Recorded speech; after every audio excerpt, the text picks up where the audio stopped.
Let's get started. तो बेटा देखो, वोल्टेज ड्रॉप की जब बात करते हैं तो तीन तरह के वोल्टेज ड्रॉप होते हैं, एक आर्मेचर रेजिस्टेंस, एक लीकेज रिएक्टेंस और एक आर्मेचर रिएक्शन। अब बेटा लीकेज रिएक्टेंस जो होता है ना, यह आपने ट्रांसफार्मर में भी पढ़ा है।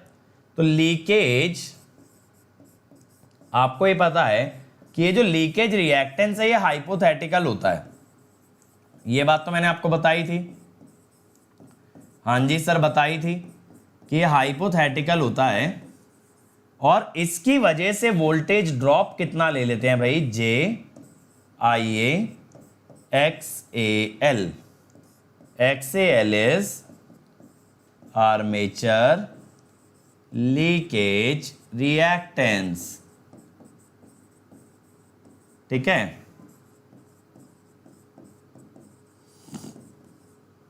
आर्मेचर लीकेज रिएक्टेंस ये होता है आपका XAL।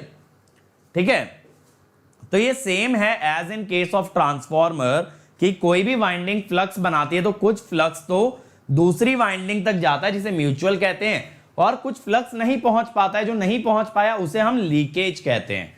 क्या कहते हैं बेटा, उसे लीकेज कहते हैं।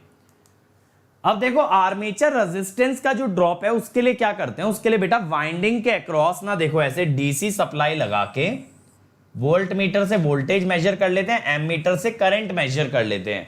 इसे कहते हैं DC volt meter ammeter test. DC volt meter ammeter test. तो एक वेरिएबल सप्लाई लगाते हैं, उससे निकलने वाला करंट मेजर करते हैं, जिससे आता है रेजिस्टेंस। अब क्या होता है, अगर स्टार कनेक्शन है तो रेजिस्टेंस आता है RM/2। आप कहोगे सर ये RM क्या है, RM है बेटा मेजर्ड वैल्यू जो कि होती है volt meter reading by ammeter reading. समझ गए ना कहानी, रीडिंग लायक जगह नहीं है तो समझ जाओ। अब डेल्टा कनेक्शन में ये वैल्यू होती है 3/2 RM। ठीक है, लेकिन बेटा यहां खासियत ये है कि ये वैल्यू आपने डीसी पे मेजर की है, और जब एक्चुअल मशीन चलेगी that will be AC. Machine चलती तो बेटा एसी पे है। अब मशीन अगर एसी पे चलती है तो हम क्या कह देते हैं, RAAC is 1.2 to 1.3 times RADC. Why is it so? Due to skin effect. Skin effect की वजह से बेटा। लेकिन जब तक स्किन इफेक्ट के फैक्टर को मेंशन ना किया जाए ना क्वेश्चन में, जब तक वो आपको ये ना बता दे 1.2 लेना है, 1.3 लेना है कि 1.25 लेना है, लेना मत। तो जो डीसी रेजिस्टेंस है उसको एज इट इज यूज कर लेना, unless this factor is specified. जब तक स्पेसिफाई नहीं होगा जब तक यूज नहीं करेंगे। अब आर्मेचर रिएक्शन की बात करते तो सारे फेजर डायग्राम नहीं कराऊंगा बेटा, एक लैगिंग का और एक लीडिंग का। चलिए सर हो जाए फिर। तो देखो सबसे पहले लैगिंग पावर फैक्टर का फेजर बना लेते हैं। ये होता है FF फील्ड MMF, इससे 90 डिग्री लैगिंग होता है EMF, इससे लैगिंग आता है IA। ठीक है, लैगिंग पावर फैक्टर ले रहे हैं ना, IA कितना लैग करता है, फाई मत बोलना, IA लैग करता है साई। अब ये साई क्या होता है सर, साई होता है internal power factor angle, internal power factor angle. अब देखो IA जिस डायरेक्शन में है ना बेटा, उसी डायरेक्शन में होता है FAR, FAR।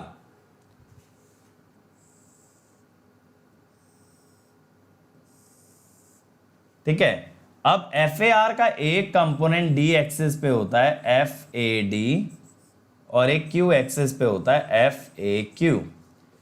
अब देखो जो Q एक्सिस वाला है वो तो FF से परपेंडिकुलर है, यानी क्रॉस मैग्नेटाइजिंग, क्रॉस मैग्नेटाइजिंग, और FAD वाला जो है that is opposite to FF, that is demagnetising.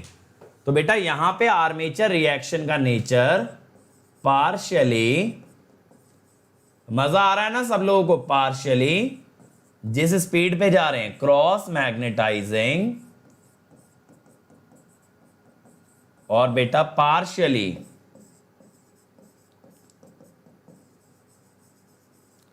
Demagnetising.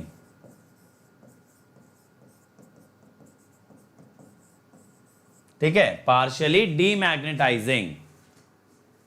अब देखो इसके अलावा लीडिंग पावर फैक्टर पे क्या होगा, लीडिंग पावर फैक्टर पे क्या होगा बेटा, लीडिंग पावर फैक्टर पे ना, ये बिल्कुल मैंने जनरेटर का बनाया है। अभी मैं आपको बताता हूं मोटर में क्या डिफरेंस आता है। अच्छा आप लोगों ने याद दिला दिया, I surely tell you. EF, ये आइए ले लो, EMF और करंट के बीच के एंगल को बोलते हैं साई या इंटरनल पावर फैक्टर एंगल, ठीक है, यानी मशीन के अंदर का पावर फैक्टर। अब देखो यार, एक कंपोनेंट तो सेम डायरेक्शन में आ गया, एक आ गया परपेंडिकुलर, तो यहां भी यही हो गया, पार्शियली क्रॉस मैग्नेटाइजिंग, बट जो पैरेलल आया है वो मैग्नेटिक फील्ड को बढ़ाएगा, तो पार्शियली मैग्नेटाइजिंग। ठीक है, ये दो तरह के फेजर हो गए। अब आप कहोगे सर ये तो जनरेटर का है, मोटर में क्या डिफरेंस आता है। अब बेटा देखो, जनरेटर का काम है करंट को डिलीवर करने का, वो बाहर देता है, और मोटर करंट को अंदर लेती है। यानी अगर एक कॉइल ले लें तो कॉइल में करंट रिवर्स हो गया ना, एक बार करंट कॉइल के बाहर जा रहा था, एक बार कॉइल के अंदर आ रहा था। अगर ऐसे आर्मेचर की कॉइल में करंट रिवर्स हो गया तो आर्मेचर से बनने वाली मैग्नेटिक फील्ड भी पलटेगी, क्योंकि भाई कॉइल अगर क्लॉकवाइज ले जाएगी तो मान लो मैग्नेटिक फील्ड डाउनवर्ड आ रही है, उल्टा ले जाएगी तो अपवर्ड आएगी। तो क्या होता है, मोटर के केस में आर्मेचर की मैग्नेटिक फील्ड रिवर्स हो जाती है एज कंपेयर टू जनरेटर। ठीक है, FAR reverses for a motor. तो मैं यहां लिख भी देता हूं, FAR reverses for a motor. तो मैं क्या कह देता हूं ना यार, एक easy way out, draw FAR opposite to IA, draw FAR opposite to IA। FAR उल्टा बना लो IA से, IA के सेम फेज में मत बनाओ, बल्कि IA से पलट के बना लो। अगर IA ऊपर है तो FAR देखो मोटर के केस में आप ना ऐसे बना दो। ठीक है, तो जनरेटर में IA और FAR सेम फेज में बनाओ, मोटर में अपोजिट में। तो जनरेटर मोटर में क्या होता है ना, लीडिंग लैगिंग वाला फंडा उल्टा हो जाता है। तो मोटर में लैगिंग में आपका मैग्नेटाइजिंग और क्रॉस मैग्नेटाइजिंग आएगा, और लीडिंग में बेटा क्रॉस मैग्नेटाइजिंग और डीमैग्नेटाइजिंग आएगा, क्रॉस मैग्नेटाइजिंग और डीमैग्नेटाइजिंग आएगा। समझ में आई ये कहानी, ये बात समझ में आ गई। फिर से बता देता हूं, मोटर का करंट अपोजिट डायरेक्शन में फ्लो करता है जनरेटर के मुकाबले, जिस कारण से कॉइल में करंट पलटने से मैग्नेटिक फील्ड पलटती है, FAR पलटता है। तो FAR को IA के पैरेलल ना बनाते हुए IA के ऑपोजिट बना देते हैं। ठीक है, चलिए अब आ जाते हैं मशीन के फेजर या वेक्टर डायग्राम पे। फेजर या वेक्टर, गजेंद्र पूछ रहे हैं ZPF लैगिंग। बेटा ZPF लैगिंग लोगे तो साई को 90 रख देना, तो ये आपका Q वाला खत्म हो गया कंपोनेंट, बचा कौन सा, D वाला, तो हो गया डीमैग्नेटाइजिंग, हो गया डीमैग्नेटाइजिंग। सोच करके देखो ना, ये एंगल साई को 90 कर दो बस। इसीलिए तो मैं सारे केस नहीं करा रहा, unity power factor, zero power factor lagging, zero power factor leading, क्योंकि करना क्या, ये साई 0 कर दोगे तो यूनिटी हो गया, ये साई को 90 कर दोगे तो ZPF हो गया। तो साई की वैल्यू को बदल बदल के आप अलग अलग पावर फैक्टर का फेजर बिल्कुल बना सकते हो मेरे भाई। चलो अब वेक्टर डायग्राम पे आते हैं, वेक्टर डायग्राम पे आते हैं। अब वेक्टर डायग्राम में क्या करते हैं, पूरी मशीन का फेजर डायग्राम बेटा एक साथ बनाते हैं। अब कैसे बनता है सर, देखो देखते जाना बंधु, ये FF है, ऑल्टरनेटर का बना रहे हैं, ये है बेटा आपका EF, ये है आपका EF, इससे कुछ एंगल लैग कर रहा होगा IA लैग कर रहा होगा। अब सबसे पहला बेटा वोल्टेज ड्रॉप जो सब्ट्रैक्ट करोगे, that is due to leakage reactance, that is due to leakage reactance. तो लीकेज रिएक्टेंस क्या होगा,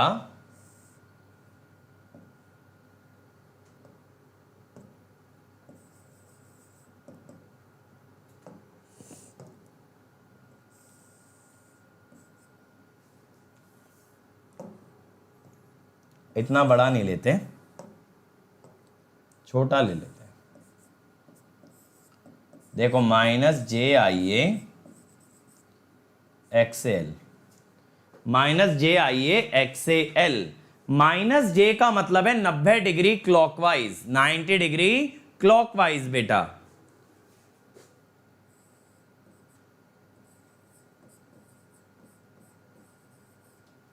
ठीक है।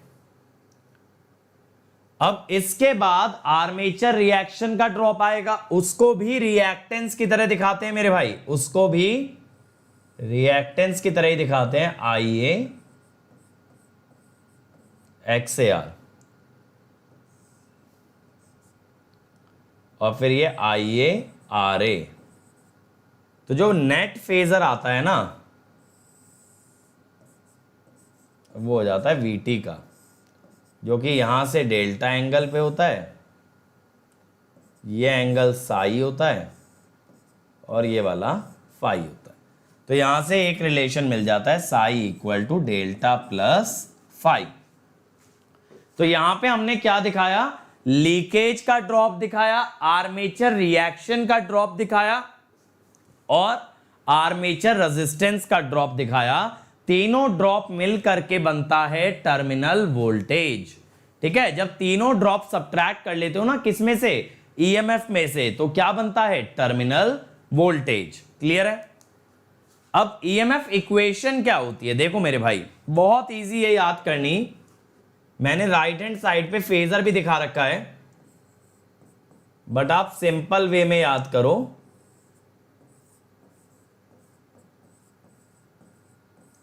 वीटी कॉस फाई, ये इक्वेशन अब बहुत इंपॉर्टेंट है सिंक्रोनस मशीन के अंदर, और अगर मुझसे पावर सिस्टम पढ़ रहे हो तो अभी रिसेंटली ये देखी भी होगी, मैंने पावर सिस्टम में भी कराई है शॉर्ट लाइन के अंदर। ठीक है, ये होता है। अब ये इक्वेशन वैलिड होती है मेरे भाई लैगिंग पावर फैक्टर के लिए। ये इक्वेशन किसके लिए होती है, लैगिंग पावर फैक्टर के लिए। फिर दूसरी इक्वेशन होती है बेटा tan Sai.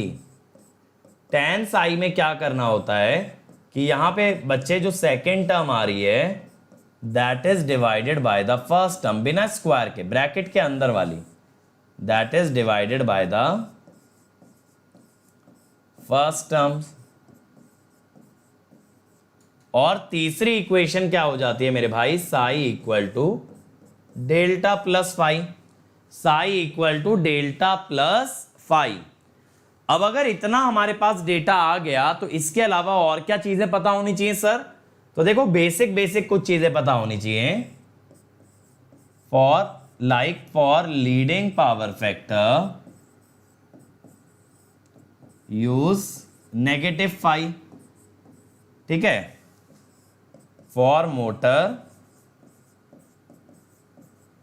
Use minus I a, use negative I a. ठीक है, अब देखो क्या होता है, अब देखो क्या होता है मेरे भाई कि अगर हम बात करें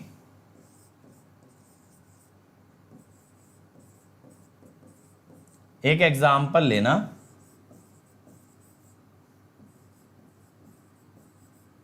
मान लो जनरेटर के केस में बेटा 100 एम्पियर है, फाई भी पॉजिटिव है। मोटर के केस में यही 100 की जगह -100 रखोगे, लैगिंग है तो एंगल पॉजिटिव ही रहेगा। जनरेटर के केस में लीडिंग है, अगर करंट तो पॉजिटिव है लेकिन एंगल नेगेटिव लेना पड़ेगा, और मोटर के केस में लीडिंग है अगर, तो करंट तो नेगेटिव होगा ही होगा, लीडिंग की वजह से एंगल भी नेगेटिव। समझ गए, लीडिंग पे फाई नेगेटिव डालना होता है, मोटर हो या जनरेटर, मोटर हो या जनरेटर। और बेटा आपको मोटर के लिए करंट नेगेटिव रखना होता है, जबकि जनरेटर के लिए करंट रखते हो पॉजिटिव। मोटर के लिए करंट नेगेटिव, जनरेटर के लिए करंट पॉजिटिव। ठीक है, राज बिल्कुल आईए आरए का ड्रॉप आईए के अपोजिट बनाया गया है। ठीक है, नीचे की तरफ। ये क्लियर हुआ। अगर बेटा आपको इतनी बात बहुत अच्छे से क्लियर है ना, तो मैं आपको बता रहा हूं, आप लोग आग लगा दोगे एग्जाम के अंदर। सिंक्रोनस का क्वेश्चन कोई नहीं रोक सकता अगर इतना डेटा आपके पास अवेलेबल है। इसके अलावा ना देखो, एक इक्वेशन और याद करनी पड़ती है यार इक्विवेलेंट सर्किट में। मैं बता देता हूं, देखो सबसे पहले तो ये तो है इंड्यूस्ड ईएमएफ, ये तो है बेटा आपका इंड्यूस्ड ईएमएफ, और ये हो जाता है बेटा आपका रिजल्टेंट ईएमएफ।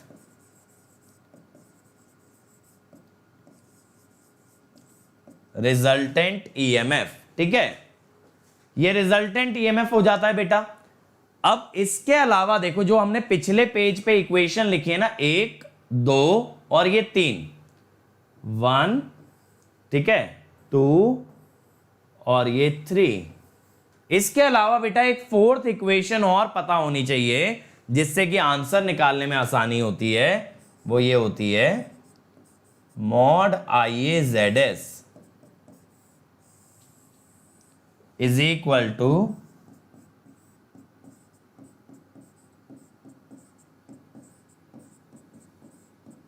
ये, ठीक है, ये है इक्वेशन नंबर 4, ये सॉरी कॉस डेल्टा, ये है इक्वेशन नंबर 4। ये बात क्लियर है? ये 4 इक्वेशन सर्किट बेस्ड हर क्वेश्चन का सॉल्यूशन देने के लिए काफी है, हर क्वेश्चन का। यहां डेल्टा क्या होता है बेटा, ये होता है EA एंगल डेल्टा और ये होता है VT एंगल 0। और ये इक्वेशन जो है ना कॉमन है, जनरेटर और मोटर दोनों के लिए कॉमन है। अब देबाजीत पूछ रहे हैं एयर गैप MMF कौन सा लेते हैं। बेटा देख, एयर गैप MMF कैसे निकालोगे मैं बता देता हूं।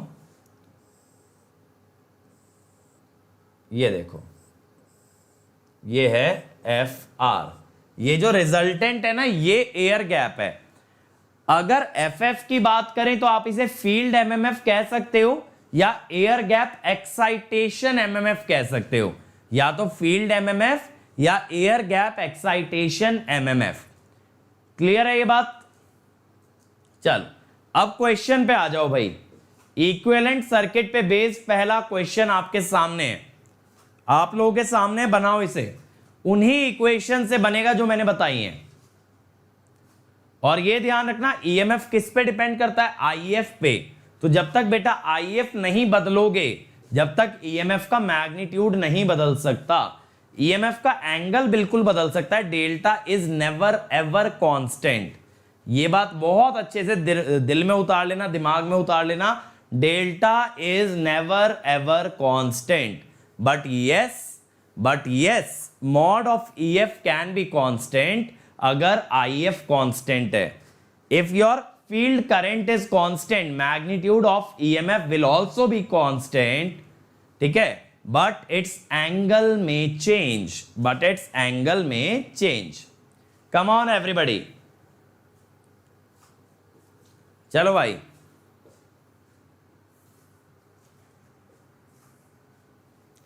जल्दी से बना दो यार।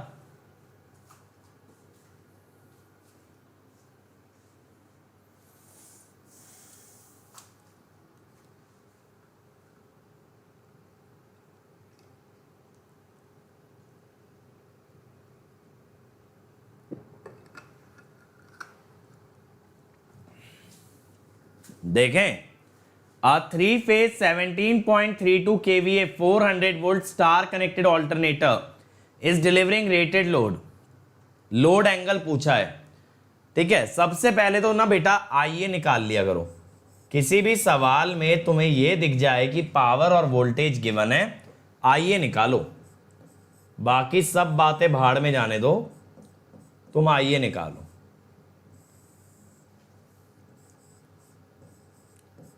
अब बहुत सारे बच्चे क्या करेंगे ना, गधे नीचे 0.8 डाल देंगे। ऐसा बिल्कुल मत करना, ऐसा बिल्कुल मत करना, ऐसा करना एकदम पाप है।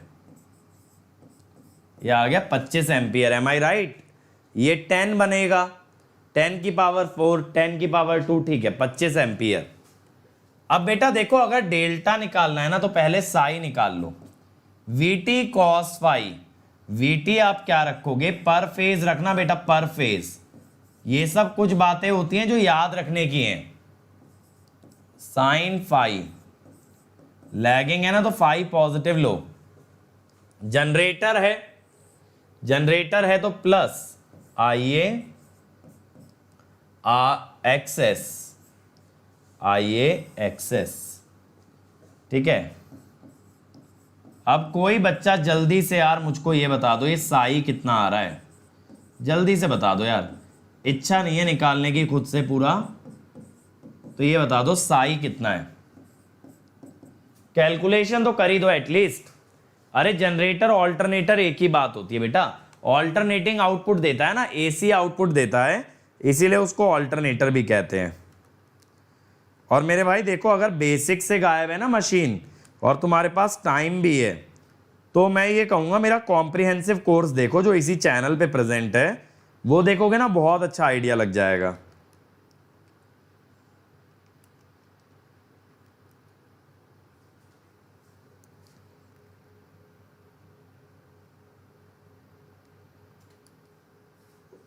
ये tan साई होता है ना, तो साई आ रहा है 44.82।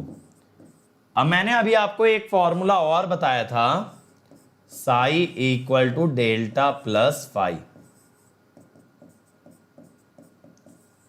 फाई है आपका 36.86, 7.96 डिग्री। सॉरी, इसमें दो ऑप्शन हो सकते हैं फिर, A और C। ठीक है भाई, यहां तक क्लियर है, यहां तक क्लियर है। अब अगला पार्ट देखो, now the magnitude of excitation voltage is held constant. इसका मतलब यह है बेटा, mod of EMF is constant, mod of EMF। The nature of load power factor is alter to 0.8 leading, find new terminal voltage and load angle. लेकिन देखो ये बोला rated load है बेटा, रेटेड लोड है तो आप IA को ना कांस्टेंट मान लो, बट इस बार क्या कर दिया है, 0.8 लीड। अब बोला हमसे ये गया है कि मॉड E इज कांस्टेंट, तो पहले भैया पुराने वाला तो निकाल लें, अभी तो पुराना ही नहीं निकाला।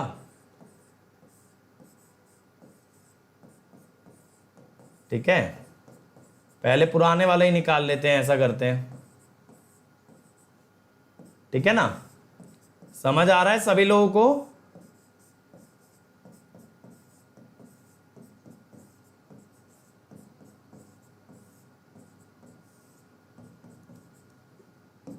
तो ये EMF कितना बन रहा है भाई,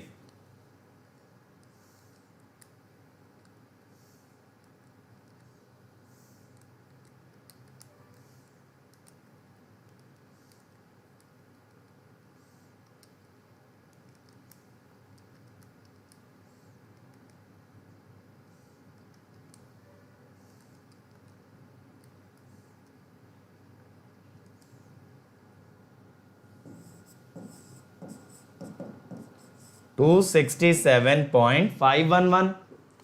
ठीक है, अब बेटा इसके बाद क्या करना है, इसको रखना है कांस्टेंट, इसको रखना है कांस्टेंट, यानी यही रखना है। लेकिन VT अब नहीं पता क्या होगा, बट ये पता है पावर फैक्टर लीडिंग हो जाएगा। लीडिंग से देखो यार, cos फाई पे तो कोई फर्क पड़ता नहीं, क्योंकि फाई नेगेटिव करोगे ना, तो cos फाई पे तो बेटा कोई फर्क नहीं पड़ेगा, साइन फाई उल्टा हो जाएगा।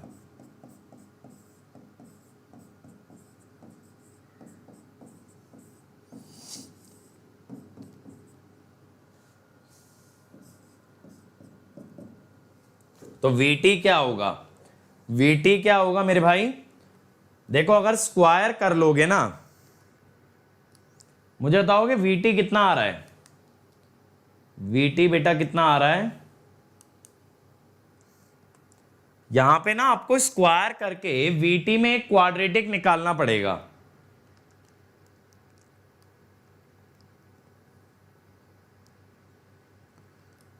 तो 5 स्क्वायर हुआ 25, 50 स्क्वायर हुआ 2500, ठीक है, ये हुआ। तो मैं ना पहले क्वाड्रेटिक ही लिख लेता हूं क्योंकि आप लोग तो आज कुछ बता नहीं रहे हो। मैंने स्क्वायर किया तो मेरे को मिला 69037। VT 0.8 स्क्वायर प्लस 0.6 स्क्वायर, तो VT स्क्वायर 5 इंटू 0.8 4 का हुआ 8, 50 इंटू 0.6 30, ठीक है। तो अब बेटा यहां से अगर हम निकाल दें तो 1 माइनस 52 माइनस 69037.135 290.03,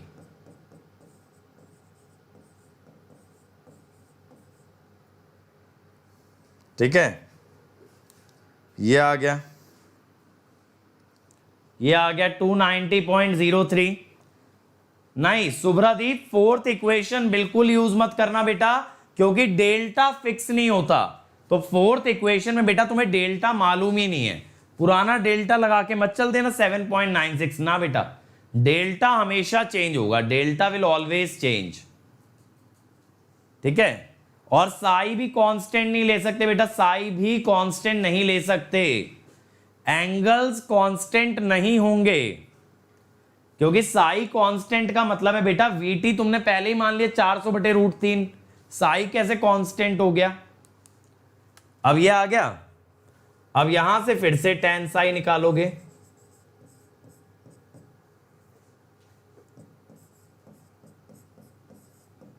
समझ में आ रही है ना मेरी कहानी। Second term by first term, इसीलिए सवाल लगवा रहा हूं, नहीं तो कराने हो तो बिना सवाल के भी करा दो, उसमें कितनी बड़ी बात है।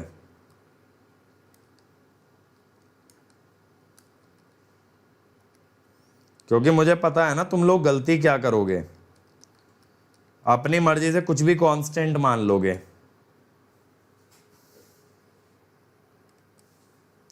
तो यहां से साई आया,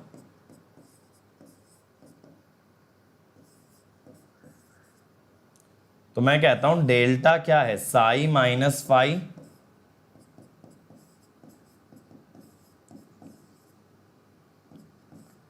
फाई आप नेगेटिव रखोगे लीडिंग की वजह से,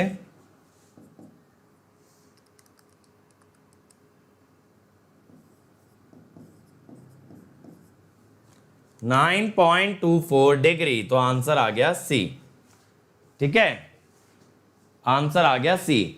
बेटा इसी चैनल पे ना मैंने एक वीडियो बना रखी है वर्चुअल कैल्सी कैसे यूज करना है, और उसमें एक्चुअल में एग्जांपल मैंने सिंक्रोनस का ही लिया है, तो वो देखना जरूर, ठीक है, वो देखना जरूर, उसमें आपको अच्छा आइडिया लगेगा कि ऐसे क्वेश्चन वर्चुअल में कैसे होते हैं। चलो अगला ट्राई करो भाई, अगला ट्राई करो, कम ऑन एवरीबॉडी।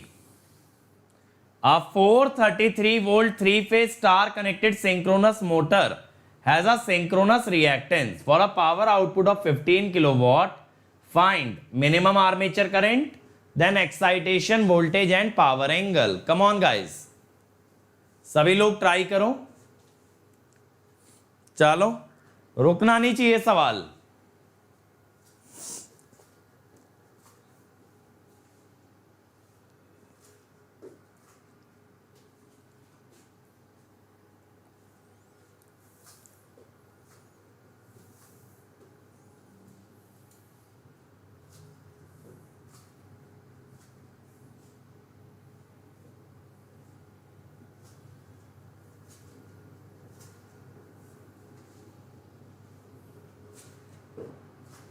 ये क्या कर रहे हो भाई अग्निवा?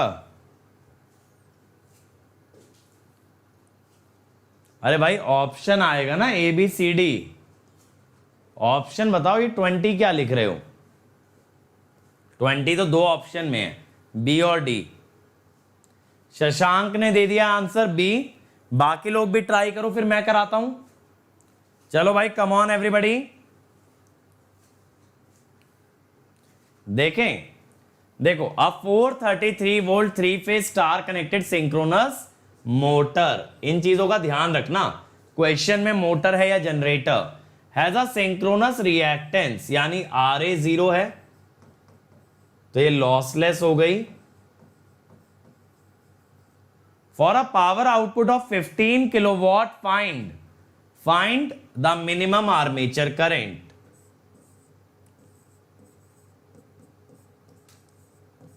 पावर आउटपुट है ना, यही पावर इनपुट होगा, क्योंकि देखो ये लिखा है ना, neglect armature resistance and rotational loss. तो इसका तो यही मतलब है भैया कि लॉसलेस मशीन है, लॉसलेस है तो इनपुट आउटपुट बराबर। अब देखते जाओ कमाल। स्टार कनेक्टेड है, अब इसने बोला है IA मिनिमम चाहिए। अब बेटा अगर IA मिनिमम चाहिए तो इसके लिए तुम्हें cos फाई लेना पड़ेगा 1। cos फाई कितना लेना पड़ेगा? 1, क्योंकि cos फाई अगर 1 लोगे तभी करंट मिनिमाइज होगा, पावर फैक्टर मैक्सिमम तो करंट मिनिमम। तो यहां से IA मिनिमम कितना आ जाएगा? मेरे ख्याल से ये आ रहा होगा तुम्हारा 20 एम्पियर। ठीक है, अब बोला excitation voltage and power angle. अब बेटा एक्साइटेशन वोल्टेज पे काम कर लेते हैं।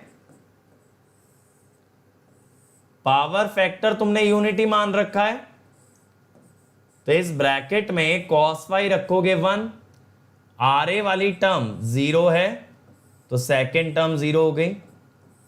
पावर फैक्टर यूनिटी है तो sin फाई वाली टर्म 0 हो गई।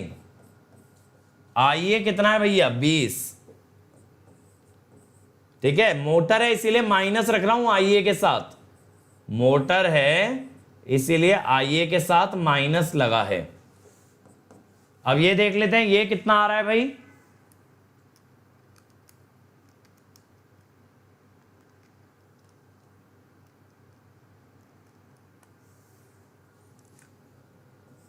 $269.25। ठीक है, 269.25। अगर इसी को बेटा लाइन टू लाइन में कन्वर्ट कर दें,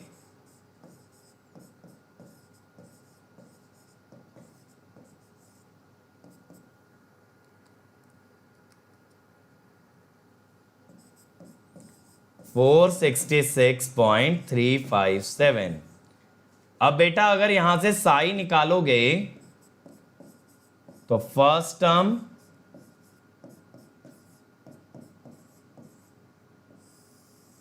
बाय सेकेंड टर्म, तो यहां से साई कितना आ जाएगा?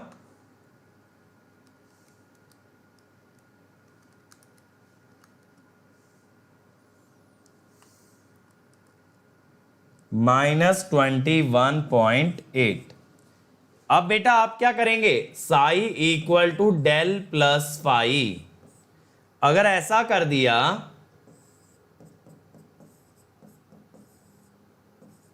फाई तो 0 है। अब ये जो डेल्टा बेटा नेगेटिव आ रहा है ना, ये इसलिए आ रहा है क्योंकि ये मोटर है, ये इसलिए आ रहा है क्योंकि ये मोटर है, समझ गए? This delta is negative because of being a motor. तो ये इक्वेशन ऑटोमेटिकली आपको डेल्टा नेगेटिव दे देती है मोटर के लिए, पॉजिटिव दे देती है जनरेटर के लिए।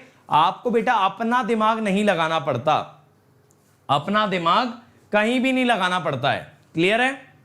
चलो अगला ट्राई करो भाई, अगला ट्राई करें सभी लोग। कम on everyone. A 3 phase cylindrical rotor synchronous generator with RA and XAL neglected. तो इसका मतलब है क्या बचा? बस XAR। क्या बचा? बस XAR। आपको क्या पता है यार कि सिंक्रोनस रिएक्टेंस होती है XAL प्लस XAR, और इसमें भी जो है ना ये XAR मच ग्रेटर होता है XAL से, पता है? लीकेज से बहुत ज्यादा होता है आर्मेचर रिएक्शन।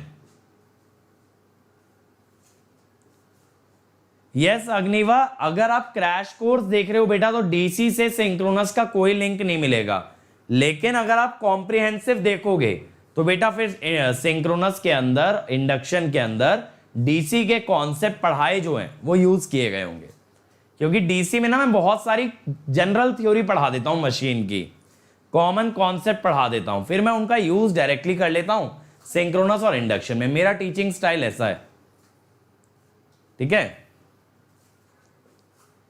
चलो कम ऑन एवरीवन, अब क्या बोला, it is synchronised to infinite bus and field excitation is kept constant thereafter. अब हमने बोला लोड एंगल हो गया 60 डिग्री, पावर फैक्टर बताना है, ठीक है। दीपक बस पावर सेमीकंडक्टर डिवाइसेस के अलावा सारे टॉपिक कवर्ड है पावर इलेक्ट्रॉनिक्स के जंक्शन चैनल पे। रेक्टिफायर कवर्ड है, इन्वर्टर कवर्ड है, चॉपर कवर्ड है बेटा, ठीक है। बस सेमीकंडक्टर डिवाइसेस के अलावा सब कवर्ड है। राम नारायण चौधरी सी, चलो देखें एक बार। देखो यार, बहुत सिंपल सा फंडा है। जब कभी ये बोल देना कि machine is synchronised to an infinite bus, अगर ये लाइन दिख जाए तो वैसे ही मान लेना बेटा mod E equal to mod V। अब आप क्या कहेंगे, सर I होगा mod V angle 60, load angle 60 बता दिया ना, बाय JXAR, ठीक है, JXAR। अब बेटा इन दोनों को सब्ट्रैक्ट कैसे करोगे, इसको लिख लो cos 60 प्लस J sin 60,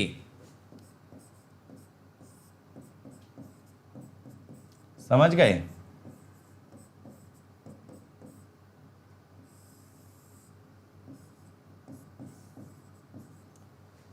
तो यहां से I क्या आ जाएगा मेरे भाई, I क्या आ जाएगा,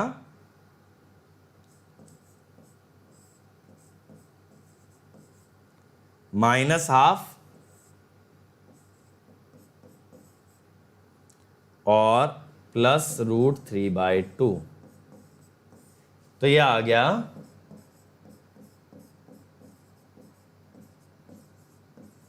ठीक है। अब देखो टर्मिनल वोल्टेज का एंगल 0 है, करंट का एंगल 30 है, करंट का एंगल 30 है, तो cos 30 lead, current 30 degree lead कर रहा है ना, तो answer will be C, answer will be C मेरे भाई। ये बात क्लियर हो गया, ये बात क्लियर हुआ कि वोल्टेज का एंगल 0 है, करंट का एंगल बेटा 30 है, तो आपका करंट 30 डिग्री लीड करेगा, 30 डिग्री लीड करेगा, 0.866 लीड, 0.866 लीड।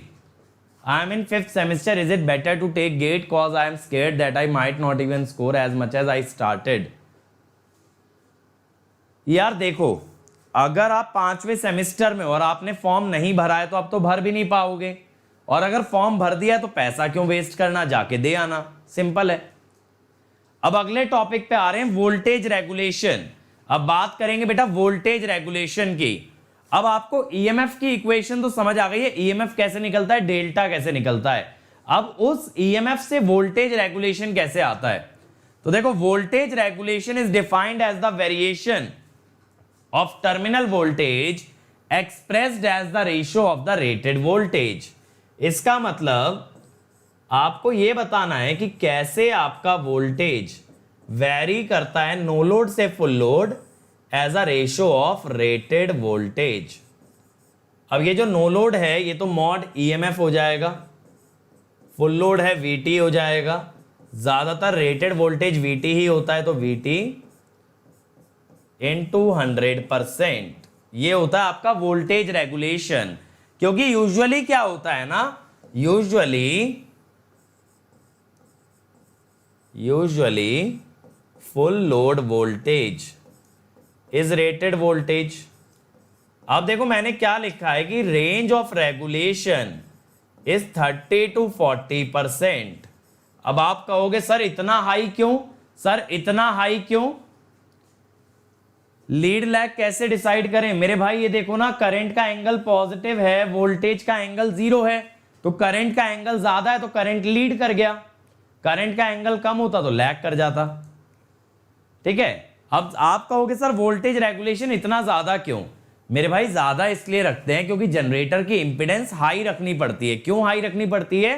ताकि जब कभी फॉल्ट आए तो फॉल्ट करंट कम रहना चाहिए। अगर जनरेटर की इंपीडेंस कम कर दोगे तो फॉल्ट आने पे इतना हाई करंट फ्लो करेगा दैट जनरेटर में गेट डैमेज्ड। जनरेटर में गेट डैमेज्ड। समझ में आ रही है? तो अब देखो, जनरेटर्स जिनका हायर वोल्टेज रेगुलेशन होता है उनका हायर सिंक्रोनस इंपीडेंस भी होता है। Generators with higher voltage regulation have higher synchronous impedance. क्योंकि सीधी सी बात है यार, जिसका इंपीडेंस ज्यादा होगा ड्रॉप ज्यादा होगा और उसका रेगुलेशन भी ज्यादा होगा। अब जीरो वोल्टेज रेगुलेशन की कंडीशन क्या होती है मेरे भाई? देखो, ये कंडीशन आपको याद होनी चाहिए बच्चे।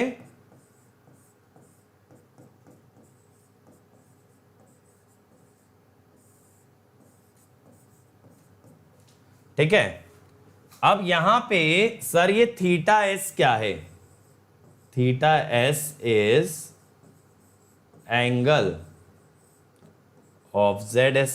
ठीक है, और यहां वीटी जो लेना है ना बेटा, पर फेज वोल्टेज लेना। ठीक है, लाइन मत ले लेना। तो ये कंडीशन होती है for zero voltage regulation. Maximum voltage regulation की कंडीशन होती है theta S equal to five. Theta S equal to five. आप कहोगे सर इसकी वैल्यू क्या होती है? इसकी वैल्यू सिंपल होती है I a Z s by V t into 100%। I a Z s by V t into 100%। और अगर आपको ये सब कंडीशंस का डेरिवेशन देखना है कि ये आई कहां से है, तो अगेन बेटा कॉम्प्रिहेंसिव कोर्स रेफर करो। वो भी मैंने इसी चैनल पे करा रखा है, तो आपको कहीं और जाने की जरूरत ही नहीं है। कहीं भी जाने की जरूरत नहीं है। आप कॉम्प्रिहेंसिव कोर्स देखो इसी चैनल पे and then understand how these conditions are derived. बात क्लियर हुई?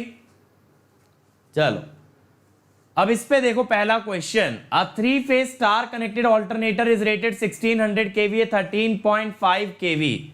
आर्मेचर रेजिस्टेंस और रिएक्टेंस दे रखा है। परसेंटेज रेगुलेशन निकालना है दो पावर फैक्टर पे बेटा, एक लैगिंग और एक लीडिंग। चलो शुरू हो जाओ। सबसे पहला तरीका क्या है भैया? पहले करंट निकालेंगे। जब कभी power voltage power factor given है, पहली चीज जो निकालनी है that will always be the current. चलो चालू हो जाओ। चलो भाई, रुकना नहीं है, रुकना नहीं है कहीं पे भी। शुरू हो जाओ भाई, कम ऑन एवरीबॉडी। और आज मेरे भाई अटेंडेंस इतनी कम क्यों लग रही है? आज अटेंडेंस इतनी कम क्यों है? आप लोग सीरियसली अटेंड नहीं कर रहे हो यार क्लास। यहां तो अपना सैटरडे संडे लगा के क्रैश कोर्स करवा रहे हैं कि चलो आप लोगों का लास्ट क्लास में मार्क्स बढ़ जाए।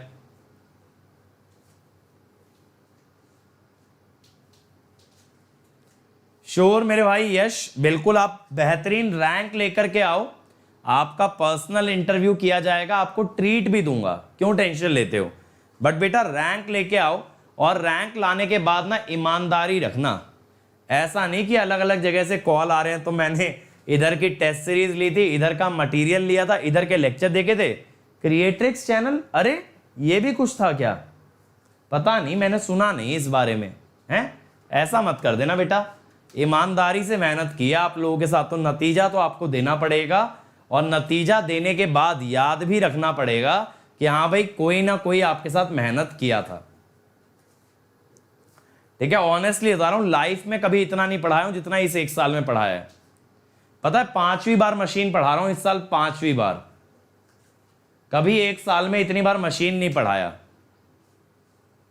चलो, आया किसी का आंसर? चलो मैं ही करा देता हूं बेटा। सबसे पहले ना आइए निकाल लेते हैं, दोनों में सेम आएगा, दोनों में सेम वैल्यू आएगी।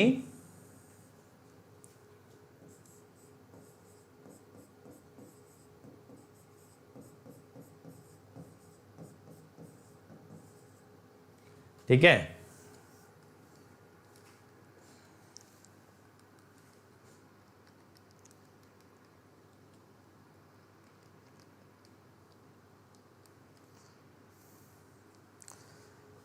$68.4266 एम्पियर, 68.4266 एम्पियर। अब क्या करना है, अगर वोल्टेज रेगुलेशन निकालना है बेटा, तो पहले ना ईएमएफ निकाल लो।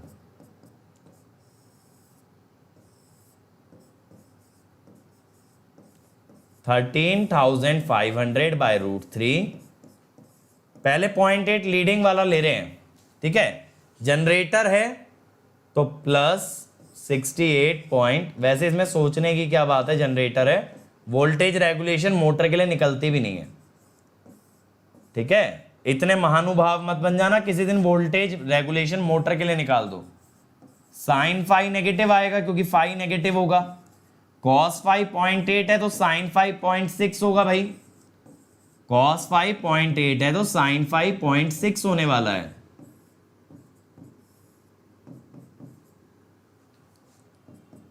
ठीक है।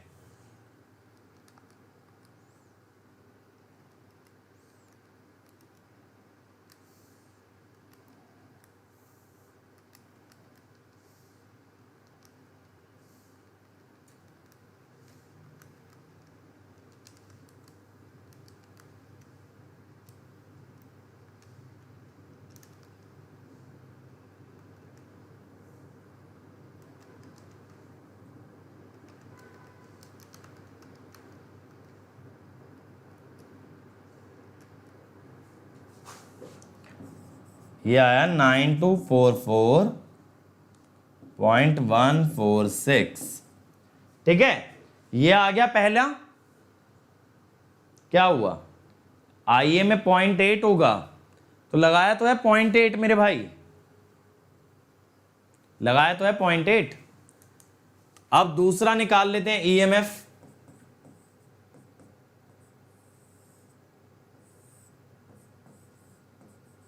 अब की बार लैगिंग वाले पे बात करनी है, तो VT cos फाई प्लस आईए, ठीक है, आईए 68.426 इंटू 1.5, लैगिंग है तो साइन फाई बेटा पॉजिटिव रखोगे,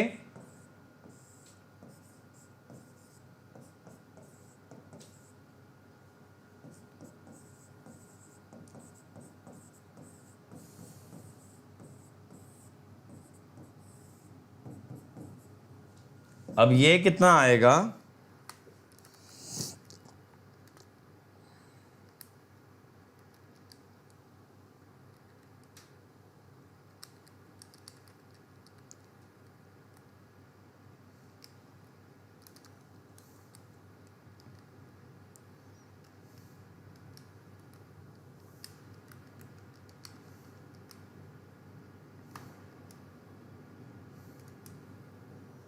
ये आ रहा है बेटा 92, पिछला भी इतना ही आ गया क्या, अरे पिछले में माइनस रखना रह गया, 9244.1457, समझ गया मैं, पिछली बार मैंने माइनस नहीं लगाया यानी,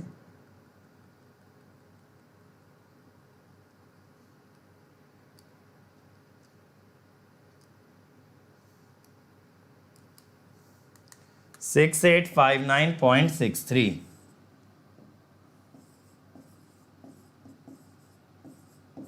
ठीक है, ये आएगा। अब बेटा देखो क्या होगा, पहला वोल्टेज रेगुलेशन ईएमएफ आ रहा है 6859.63 माइनस 13,500/√3 डिवाइडेड बाय 13,500/√3 इंटू 100%, ठीक है।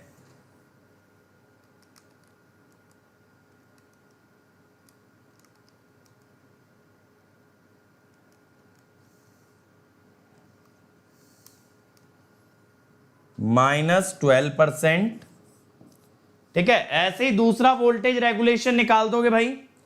दूसरा वोल्टेज रेगुलेशन देखो, सिंक्रोनस के क्वेश्चन में थोड़ी कैलकुलेशन तो यार होती है ना, एकदम छोटे छोटे क्वेश्चन नहीं हो सकते।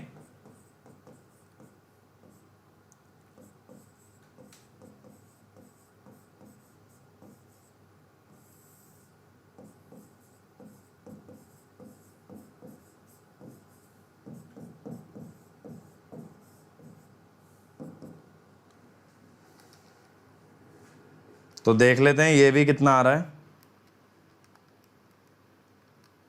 ठीक है,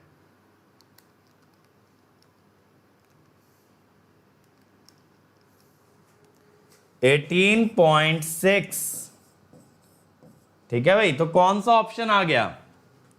बी आ गया, -12 और 18.6। देखो कर दी ना आप लोगों ने गलती, आपने ए बोल दिया ए में, तो लेकिन बेटा उल्टे हैं ऑप्शन, क्योंकि लीडिंग वाला नेगेटिव आएगा, लीडिंग वाला नेगेटिव आएगा, कर दी सब लोगों ने गलती।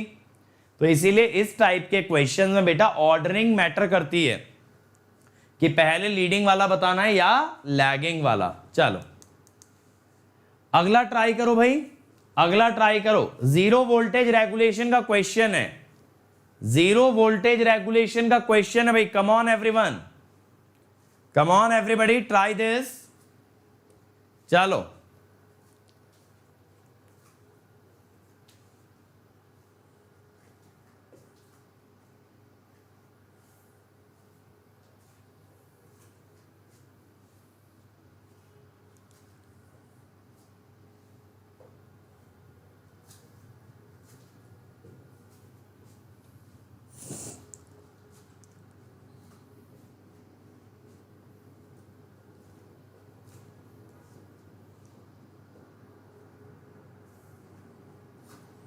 चलो भाई, कम ऑन एवरीवन।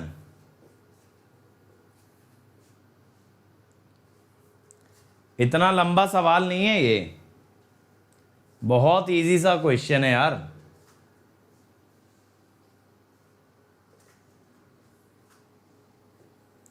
देखें मैं बनाऊं इसको, देखो जीरो वोल्टेज रेगुलेशन की कंडीशन है,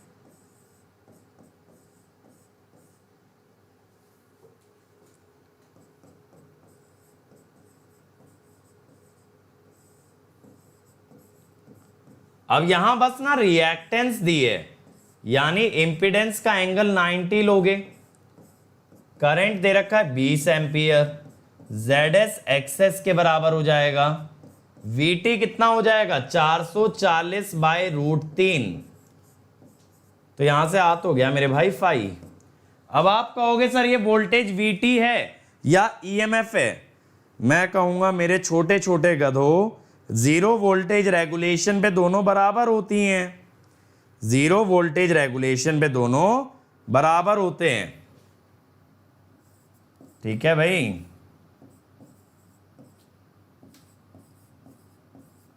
बात क्लियर हुई? अब ये मत कहना सर ये कैसे पता चलेगा लीडिंग है या लैगिंग है। बेटा लीडिंग पे ही वोल्टेज रेगुलेशन जीरो होती है, लीडिंग पे ही वोल्टेज रेगुलेशन बेटा जीरो होती है। बात समझ में आई? देखो एक बच्चे ने लैग का भी दे दिया, मनीष ने आंसर दे दिया 0.92 लैग। नहीं मेरे भाई, ऐसा मत सोचो 5 पॉजिटिव आ गया तो लैग, नेगेटिव तो लीड। ये वाली जो कंडीशन है ये डिराइव्ड किसके लिए है? Only for leading power factor. Lagging में जीरो जा ही नहीं सकता, लैगिंग में जीरो जा ही नहीं सकता। चलो अब अगले टॉपिक पे चलते हैं, that is the characteristics of alternator.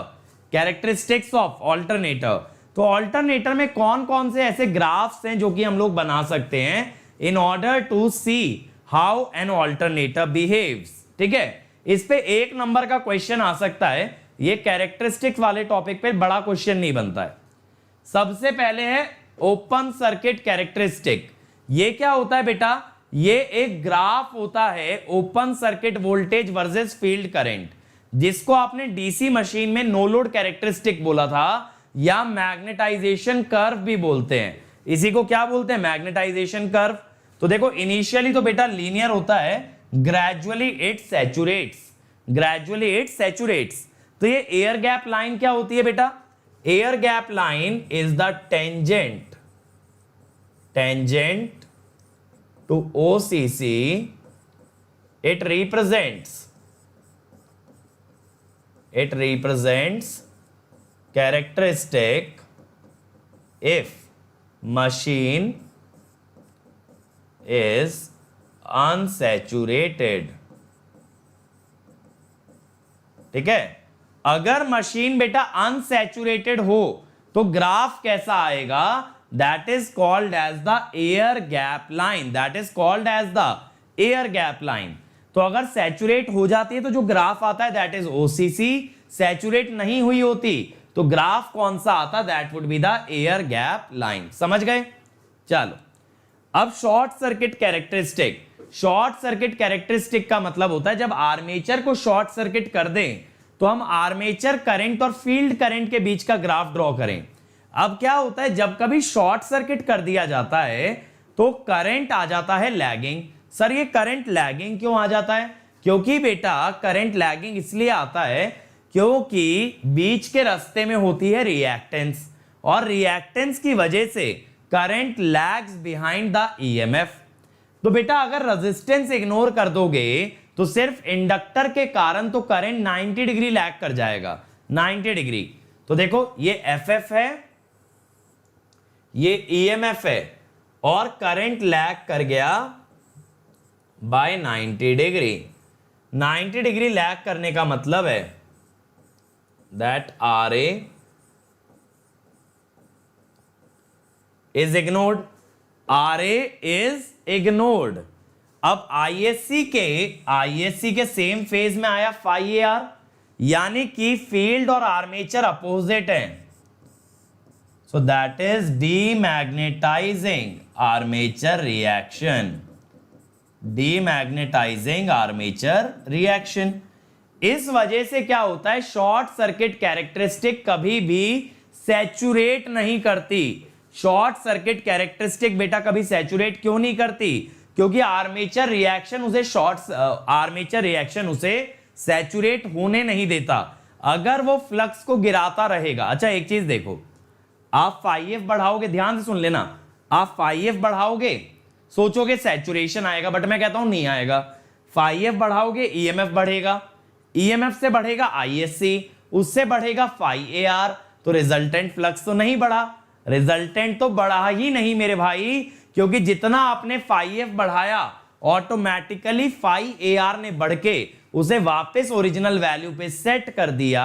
इसीलिए there will never ever be saturation. और इसीलिए देखो आईएससी वर्सेस आईएफ का ग्राफ कैसा आता है? Linear. It is always linear, always linear. और लेफ्ट में आप सेटअप देख सकते हो बेटा, हमने आर्मेचर को शॉर्ट सर्किट कर रखा है और फील्ड करंट को वेरी करा रहे हैं, यहां से फील्ड करंट को वेरी करा रहे हैं और आर्मेचर को किया हुआ है शॉर्ट सर्किट। बात क्लियर हो गई मेरी? बात क्लियर हुई?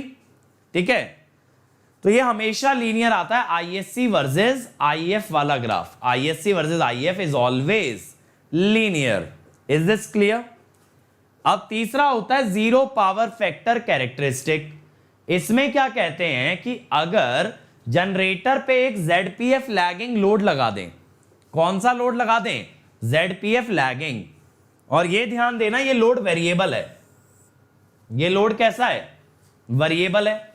अब लोड कुछ ऐसा लगाओ कि जब जब आप IF बदलोगे, ध्यान से सुन लेना, IF बदलोगे EF बदलेगा, IA बदलेगा, लेकिन लेकिन लेकिन IA रहना चाहिए कांस्टेंट। क्या होना चाहिए? कांस्टेंट। तो जब जब IA बदलने की कोशिश करें बेटा, आप लोड बदल के वापस IA को क्या कर दें? Constant. You make IA constant again whenever you change the field current. तो by varying the load we can make IA constant. अब क्या होता है जब जीरो पावर फैक्टर लैगिंग की बात आती है, तो ध्यान से सुनना,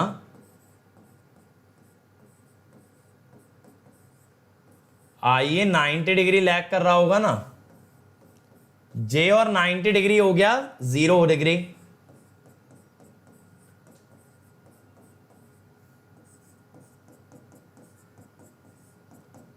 तो बेटा यहां OCC और ZPFC में गैप कितना आ जाता है, जिसमें आइए तो कांस्टेंट है, जिसमें आइए तो कांस्टेंट है। तो शुभम देखो ZPF कर्व बनाना बेटा बहुत इजी है, कुछ भी नहीं करना। क्या करना है, EMF से कितने डिस्टेंस पे ले लेना है, आइए एक्सेस। अब आप कहोगे सर ये एक्स एक्सेस वाला इंटरसेप्ट क्या है, this is IF minimum to overcome armature reaction. देखो आपने IA फिक्स कर दिया, ध्यान से सुन लेना, आपने IA फिक्स कर दिया और 0 पावर फैक्टर लैगिंग लिया है यहां की तरह, ZPF लैगिंग लिया है। बेटा अगर ZPF लैगिंग है तो आर्मेचर रिएक्शन डीमैग्नेटाइजिंग है ना। ध्यान से सुनो भाई मेरी बात, अगर आपने ZPF लैगिंग लिया है यहां पे तो आर्मेचर रिएक्शन डीमैग्नेटाइजिंग है और उसमें IA फिक्स है। अब की बार IA फिक्स है तो आर्मेचर रिएक्शन फिक्स है, उससे ऊपर आने के लिए कितना फील्ड करंट लगेगा, वो है IF मिनिमम। वो क्या है, IF मिनिमम। समझ में आया। तो IF मिनिमम क्या है, कितना कम से कम फील्ड वाइंडिंग को करंट दें ताकि आर्मेचर रिएक्शन से ऊपर निकल जाएं और वोल्टेज पैदा कर पाएं। Voltage can be produced. Clear हुआ। चलो अब लोड कैरेक्टरिस्टिक्स की बात करते हैं। लोड कैरेक्टरिस्टिक तो ये क्या होता है, it is a curve between open circuit terminal voltage and the field current. Open circuit terminal voltage and the field current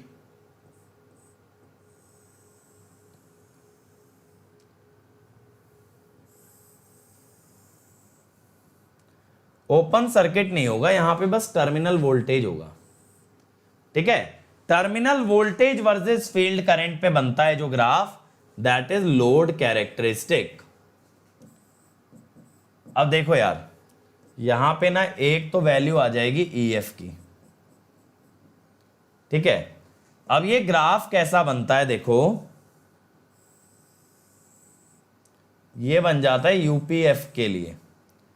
अब लैगिंग पावर फैक्टर पे वोल्टेज कम मिलती है, ऑब्वियस सी बात है, लैगिंग पे ड्रॉप आता है। ठीक है, सही बात है ना। लैगिंग पे मैंने आपको बताया था ना, पहले भी बता चुका हूं, जब जब लैगिंग पावर फैक्टर दिखे तो करंट की डायरेक्शन में ड्रॉप होती है वोल्टेज, करंट की डायरेक्शन में वोल्टेज विल ड्रॉप और लीडिंग पे वोल्टेज बढ़ती है। ये बात अब बेटा इलेक्ट्रिकल का बेसिक सा प्रिंसिपल आप समझ गए होंगे। लैगिंग पावर फैक्टर पे करंट की डायरेक्शन में वोल्टेज कम होती है और लीडिंग में बढ़ती है।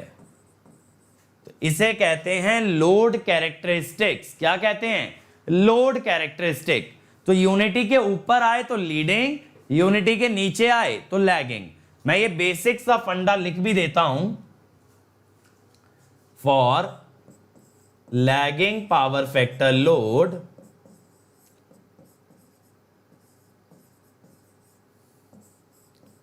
voltage decreases in current direction। ठीक है, for leading power factor load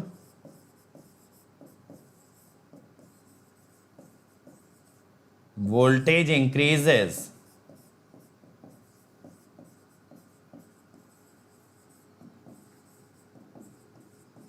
in current direction. ठीक है, इस तरह से, यानी करंट अगर EMF से VT की तरफ जा रहा है तो VT कम हो रहा होगा या VT बढ़ रहा होगा। अब मोटर में उल्टा होता है, मोटर में करंट टर्मिनल वोल्टेज से EMF में जाता है तो वहां EMF घटेगा और EMF बढ़ेगा, EMF बढ़ेगा। समझ गए, समझ गए मेरी बात। तो वोल्टेज देखो, ये देखना है करंट किस डायरेक्शन में जा रहा है। करंट अगर VT की तरफ जा रहा है तो VT कम या ज्यादा होगा, करंट अगर EMF की तरफ जा रहा है तो EMF कम या ज्यादा होगा। एक्सटर्नल कैरेक्टरिस्टिक होती है वीटी वर्सेस आईए की, वीटी वर्सेस आईए की। अब इसमें देखो बेटा, अगर ZPF लैग लोगे, अभी जो इक्वेशन मैंने लिखवाई,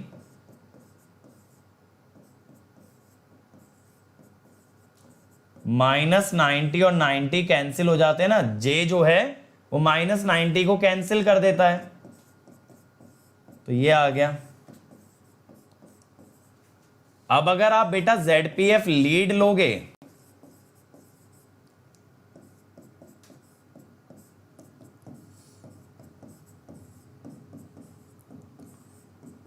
यहां 90 लीडिंग आएगा, 90 और जे खुद भी 90 है, और एक और 90 90 90 इज 180, इट इज 180। ठीक है, EF प्लस IA एक्सेस। तो बेटा ZPF लीडिंग में लाइन इंक्रीजिंग आती है और ZPF लैगिंग पे लाइन डिक्रीजिंग आती है, बट स्ट्रेट लाइन ग्राफ आता है, स्ट्रेट लाइन ग्राफ आता है आपका लैगिंग और लीडिंग जीरो पावर फैक्टर पे, बाकी सब ग्राफ इसके बीच में बनते हैं। देखो जैसे ये वाला जो ग्राफ है, ये 0.9 लैगिंग का आ गया, फिर ये यूनिटी पावर फैक्टर का आ गया। अच्छा, यूनिटी पावर फैक्टर का जो ग्राफ होता है ना, वो हमेशा रिजेंबल करता है लैगिंग को, ये बात याद रखना। जब कभी यूपीएफ का ग्राफ बनाओगे, it will always resemble the lagging power factor, हमेशा। ये यूनिवर्सल रूल है, curve of UPF resembles lagging power factor. समझ गए? आप कहोगे सर ये कर्व सारे एक पॉइंट पे आके क्यों जुड़ रहे हैं? क्योंकि बेटा शॉर्ट सर्किट में शॉर्ट सर्किट का करंट एक ही होता है, EF bye access. Short circuit का करंट पावर फैक्टर कुछ भी ले लेना, एक ही बन सकता है, EF bye access, EF bye access. अब कंपाउंडिंग कैरेक्टरिस्टिक की बात है। कंपाउंडिंग कर्व होता है IF वर्सेस IA में। अब इसमें क्या जानने वाली बात होती है कि भैया लैगिंग पावर फैक्टर पे आर्मेचर रिएक्शन होता है डीमैग्नेटाइजिंग। तो ये क्या करता है? ये कोशिश करता है फ्लक्स को कम करने की, ये कोशिश करता है फ्लक्स को कम करने की। लीडिंग पावर फैक्टर पे आर्मेचर रिएक्शन होता है मैग्नेटाइजिंग, ये कोशिश करता है फ्लक्स को बढ़ाने की। अब बेटा अगर आपको कांस्टेंट वोल्टेज चाहिए तो आपको कांस्टेंट फ्लक्स चाहिए, आपको कांस्टेंट फ्लक्स चाहिए। तो जब आर्मेचर रिएक्शन फ्लक्स को बढ़ाए तो आप फील्ड फ्लक्स को कम कर लो, और जब आर्मेचर रिएक्शन फ्लक्स को घटाए तब आप फील्ड फ्लक्स को बढ़ा लो। बात को समझो ना भाई। आपको करना क्या है बेटा? आपको करना क्या है? आपको कांस्टेंट टर्मिनल वोल्टेज चाहिए, यानी आपको कांस्टेंट फ्लक्स चाहिए। कांस्टेंट फ्लक्स चाहिए तो जब आर्मेचर रिएक्शन घटाए तो आप IF को बढ़ाओ, जैसे 0.8 लैग। ठीक है,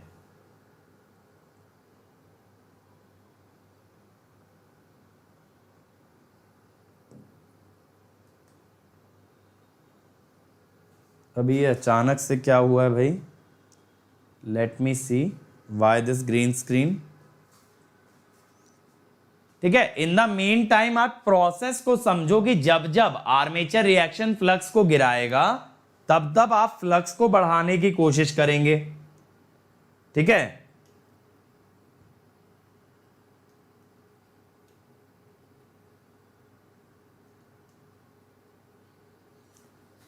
एक सेकेंड।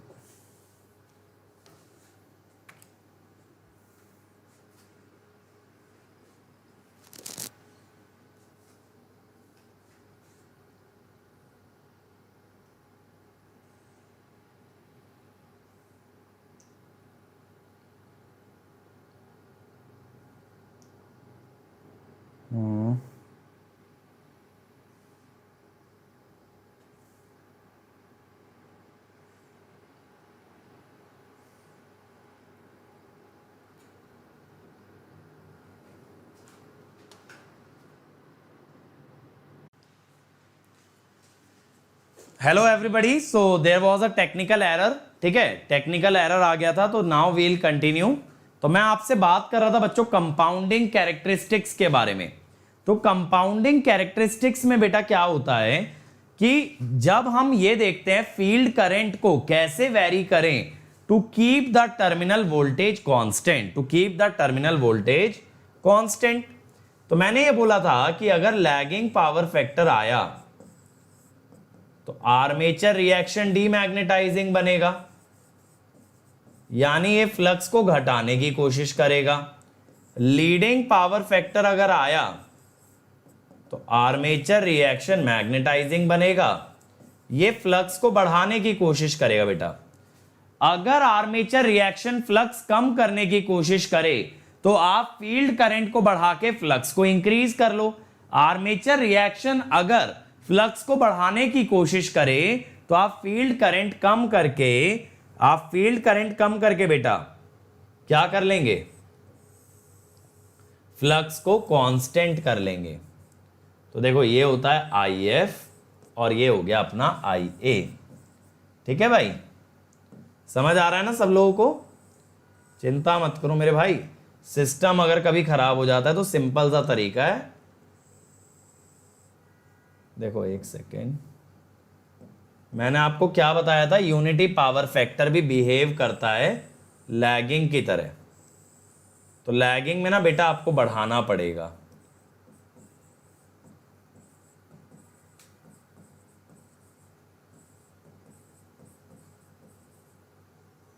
और लीडिंग में क्या होता है बिहेवियर, ये 0.8 लीड की बात हो गई, 0.6 लीड, इस टाइप से ये नीचे जाता है, ठीक है, ये नीचे जाता है।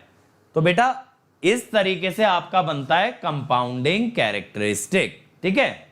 तो ये 6 कैरेक्टरिस्टिक होते हैं। अब एक बार ना इस पे क्वेश्चन देख लेते हैं। क्वेश्चन देखो जरा, figure shows the magnetization curve of an alternator rated IA UPF and also at no load.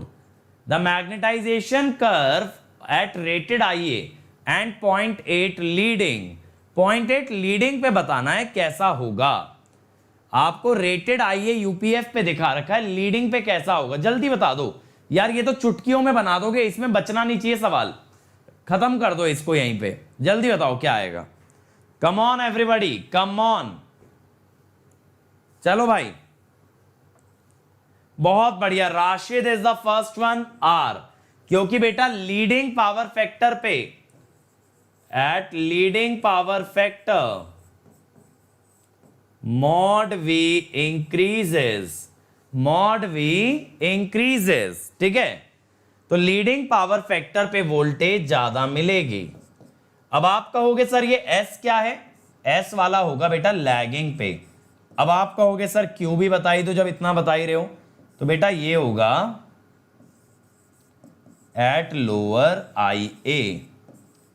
आप कहोगे सर ये कैसे कह दिया कि क्यों लोअर IA पे होगा, बेटा वो इसलिए मैंने आपको बताया था इसका एक्स एक्सिस का इंटरसेप्ट क्या बताता है, it tells us the amount of field current required to overcome armature reaction, armature reaction.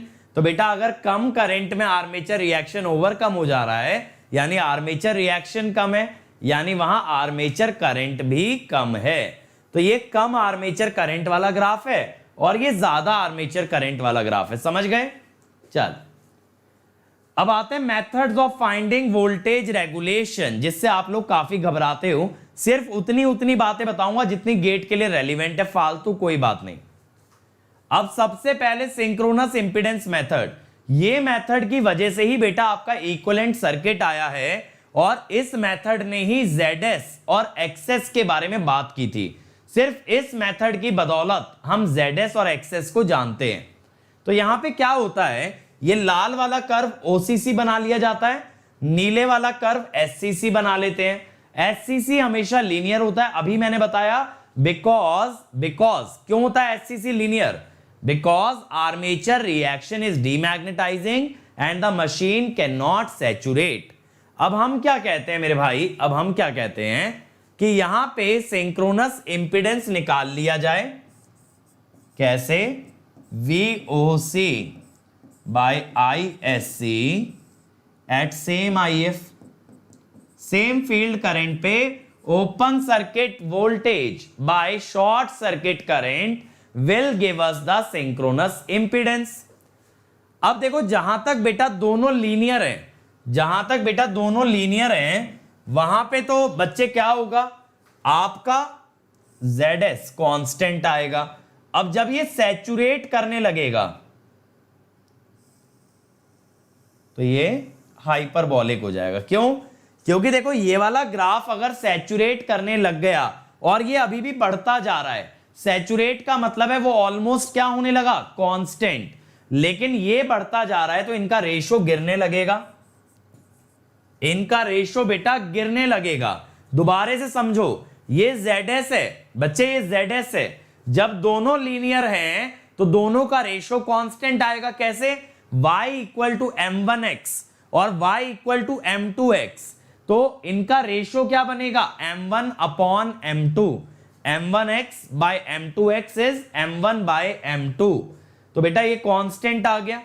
अब जब ये ग्राफ कांस्टेंट होने लगे और ये इंक्रीजिंग है तो रेशो आएगा डिक्रीजिंग, रेशो आएगा डिक्रीजिंग। अब देखो इसके अंदर OD इतना फील्ड करंट लगा के क्या मिलता है, रेटेड आर्मेचर करंट, और OA इतने फील्ड करंट पे मिलती है रेटेड वोल्टेज। रेटेड वोल्टेज किससे देखते हैं, OCC से, और रेटेड करंट से क्या देखते हैं, रेटेड करंट किससे देखते हैं, SCC से। समझ आया? यहां तक समझ आया? अब इस मेथड को EMF मेथड भी बोला जाता है। क्यों? क्योंकि यहां लीकेज और आर्मेचर रिएक्शन दोनों को क्या माना जाता है, दोनों को माना जाता है EMF। अगर लीकेज और आर्मेचर रिएक्शन दोनों को EMF माने तो it is called as the EMF method. अब शॉर्ट सर्किट रेशियो क्या होता है, it is the ratio of the field current required to obtain rated open circuit voltage to the field current required to obtain rated short circuit current. तो इसीलिए SCR हो जाएगा बेटा आपका, रेटेड वोल्टेज किस पे मिल रही है, OA पे, और रेटेड करंट किस पे मिल रहा है, OD पे। बेटा कराऊंगा, चिंता क्यों कर रहे हो, कराऊंगा, है ना। जो आपका शशांक डाउट है ना, इस साल का क्वेश्चन बेटा इस सेशन में कराऊंगा, डोंट वरी, ठीक है। अब इसके बाद देखो सिंक्रोनस इंपिडेंस से कैसे रिलेटेड है, तो ये आ गया ना SCR OA बाय OD। अब देखो SCR के ना कुछ डायरेक्ट रिलेशन होते हैं। SCR is 1 by ZS in per unit, ये बेटा आपको पता होना चाहिए, 1 by ZS in per unit. फिर अगर आप RA और XAL इग्नोर कर दो तो it is 1 by XAR in PU। अगर बेटा आप RA और XAL इग्नोर कर दो तो 1 by XAR in PU। Air gap के डायरेक्टली प्रोपोर्शनल होता है।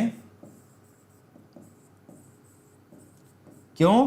क्योंकि देखो जब एयर गैप बढ़ता है, जब एयर गैप बढ़ता है XAR घटता है। जितना ज्यादा एयर गैप लोगे उतना कम XAR होगा, तो उतना ही ज्यादा क्या होगा, SCR, शॉर्ट सर्किट रेशो। बहुत इंपॉर्टेंट टर्म है मेरे भाई, बहुत ज्यादा इंपॉर्टेंट टर्म है, ये आपको हमेशा याद रहनी चाहिए। Ratio of field current to obtain rated open circuit voltage to the field current required to obtain rated short circuit current. Maximum power capacity, अब देखो Pmax is inversely proportional to XS, EFVT by XS sine delta होता है ना, तो it is directly proportional to SCR। Salient pole machine, यहां पे बेटा आपका डायामीटर हायर आता है, हायर डायामीटर तो मोर गैप तो मोर SCR भी ज्यादा आएगा, SCR भी ज्यादा आएगा। अब देखो for computing voltage regulation generally the smallest value of synchronous impedance या largest value of short circuit current is used. ये बात बहुत अच्छे से याद रखनी है। आपको ZS की कौन सी वैल्यू यूज करनी है, स्मॉलेस्ट, या ISC की कौन सी वैल्यू यूज करनी है, largest. It is very very important, ठीक है। अब देखो ZS तो आप यहां से निकाल लोगे मेरे भाई, ZS तो आप यहां से भी निकाल लोगे, और RA किससे आता है, RA आता है DC एमीटर वोल्टमीटर मेथड से। तो एक्सेस हो जाता है बेटा, RA तो मैंने आज ही निकालना बताया था ना, स्टार और डेल्टा दोनों वाइंडिंग के लिए, स्टार और डेल्टा दोनों के लिए मैंने आपको RA बताया था। तो यहां से एक्सेस निकाल दोगे बच्चे, एक्सेस आ जाएगा। अब देखो यार क्वेश्चन ये पूछ रहा है हमसे why EMF method is a pessimistic method. तो इसका आंसर क्या होता है, इट इग्नोर्स सैचुरेशन। तो इस वजह से क्या होता है, वोल्टेज रेगुलेशन ऑब्टेन्ड, यहां से जो वोल्टेज रेगुलेशन मिलेगी it is more than actual, और इसीलिए बोलते हैं पेसिमिस्टिक, ठीक है। ये ज्यादा बता रहा है, ये ज्यादा बता रहा है। जैसे मैंने बोला गेट में रैंक 6 महीने में आ जाती है, लेकिन किसी ने बोला नहीं यार 3-3 साल लग जाते, तो वो पेसिमिस्टिक है, वो निराशावादी है, ठीक है, वो निराशावादी है। और किसी ने अगर ये बोला कि 3 ही महीने में निकाल दोगे, तो वो आशावादी है, वो बहुत ऑप्टिमिस्टिक है, सब चीज बढ़िया सोच के चलता है एकदम। इसीलिए इसे कहते हैं पेसिमिस्टिक, क्योंकि ये एक्चुअल से ज्यादा बता रहा है। अब MMF मेथड, इसमें डीप में जाने की कोई टेंशन ही नहीं है, बस इतना याद रखो लीकेज और आर्मेचर रिएक्शन दोनों को MMF माना जाता है, तब कहलाता है MMF मेथड। अगर दोनों को EMF मानोगे तो EMF मेथड, दोनों को अगर MMF मानोगे तो MMF मेथड, MMF मेथड। बात क्लियर हुई, ठीक है। Armature flux is considered as armature MMF, leakage flux is considered as leakage MMF। और ये ऑप्टिमिस्टिक मेथड है, यानी ये क्या बताएगा, ये जरूरत से कम बताएगा। जो यहां से वोल्टेज रेगुलेशन मिलेगी बेटा, that will be less than the actual value, less than the actual value. अब अगला होता है पोर्टियर ट्रायंगल मेथड। इसमें कुछ भी नहीं पढ़ के जाना, बेसिक याद रखो। पहला बेसिक कि आप आर्मेचर रिएक्शन को फ्लक्स या MMF मानते हो और लीकेज को एज अ वोल्टेज मानते हो। आर्मेचर रिएक्शन को एज MMF मानते हो और लीकेज को एज अ वोल्टेज मानते हो, एज अ वोल्टेज मानते हो। अब बेटा इसके अंदर क्या होता है, ये जो ट्रायंगल है ना ABC, ये होता है पोर्टियर triangle. This one is your पोर्टियर ट्रायंगल। आपको क्या याद रखना है कि इसका जो बेस है वो है FA और इसकी जो परपेंडिकुलर है वो है IAXAL, यानी कि परपेंडिकुलर बताता है बेटा लीकेज का ड्रॉप और हॉरिजॉन्टल या बेस बताता है आपका आर्मेचर रिएक्शन।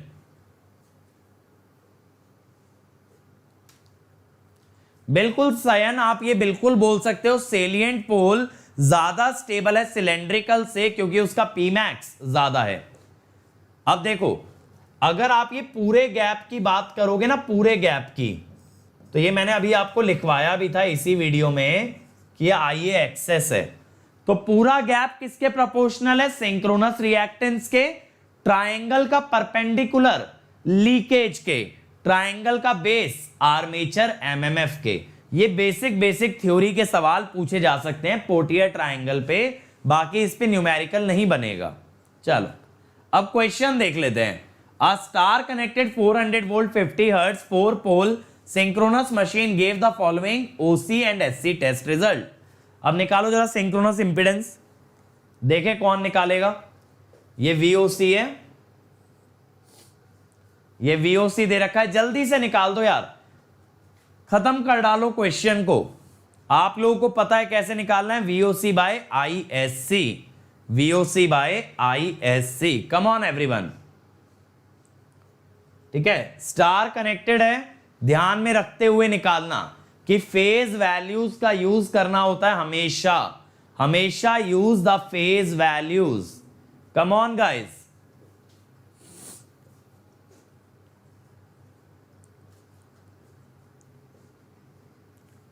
अरे वाह, शशांक ने आंसर भी दे दिया। देखो मेरे भाई, ZS होता है VOC by ISC but at same IF। IF का सेम होना जरूरी है। अब बेटा यहां पे क्या होता है कि शॉर्ट सर्किट कैरेक्टरिस्टिक तो लीनियर होती है, लीनियर होती है। तो आप इसको जो है ना, आप इसको दूसरे फील्ड करंट पे ले जाओ। जब लीनियर ही है तो दूसरे फील्ड करंट पे निकाल लो short circuit current.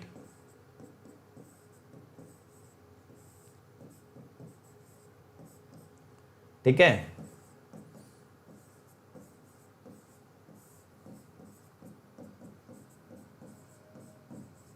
Forty 46/3 ampere.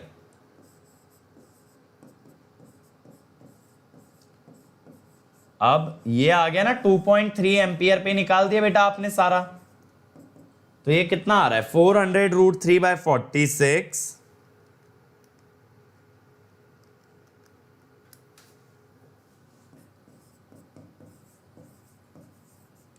15.06 ओम, 15.06 ओम। ये बात क्लियर है, ये बात क्लियर है ना।